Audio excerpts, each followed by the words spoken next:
Tumigil sa gitna ng kalsada sa Ormoc City sa Leyte ang motorsiklong ito para sana lumiko papunta sa gasolinahan. Pero biglang inararo ng kasunod na pick-up ang motorsiklo. Sa lakas ng impact, tumilapon ang rider at ang angkas nito. Ayon sa mga pulis, naisugod sa ospital ang dalawang biktima na nasa mabuti ng kalagayan. Inako naman ng nakabagang driver ang bayarin sa ospital. Hindi na rin magsasampa ng kaso ang mga biktima matapos magkasundo ang dalawang panig. Sa Marikina City, tumatawid sa kalsada ang lolang ito nang bigla siyang nabangga ng dumaraang e-bike. Humandusay siya sa kalsada at agad namang nilapitan ng rider at ilang residente. Nadala sa ospital pero nasawiring kalaunan ang 73 anyos sa Silos Liminda, Besares.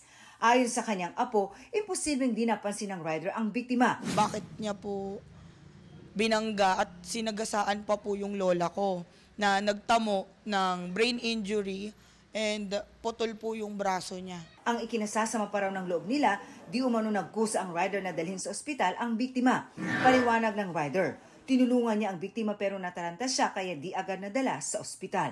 Malapit na po ako sa bahay nila. Tapos hindi na po kami na umabot kasi po yung nahilo po siya, inupo ko po siya doon. Humihingi rin siya ng tawad sa pangyayari. Masakit po sa dibdib. Siyempre po, hindi ko naman po talaga sinasadya yung nangyari na yun. Sobrang naging bangungot. Sa ngayon, nakakulong na ang suspect na sinampahan ng reklamong reckless imprudence resulting in homicide. Nahuli rin ang panlulob sa bahay ng isang senior citizen kahapon na madaling araw sa Tondo, Maynila. May kinuha at kinalikot siyang isang bag na kanyang binitbit bago bumaba. Ang naturang lalaki, nakasalubong pa ng isang nakatira sa bahay. Ang tinangay na bag, pagmamay-ari ng 76 anyos na si Lola Epifania. May laman daw itong pera na nasa 20,000 piso na pampuhunan sana niya sa negosyo at pantustos sa asawang may sakit. Hindi ko pa nga nahuhulugan eh. Kasi yung asawa ko, bedbiding na magasto sa diaper, sa gamot. Nai-report na nila ito sa barangay at tukoy na rin ang pagkakakilanlan. Alam nyo kasi yung taon na yan, siyempre drug dependent yan. Kaya walang mga kasama yan, kahit na lumalakad ng mag-isa yan.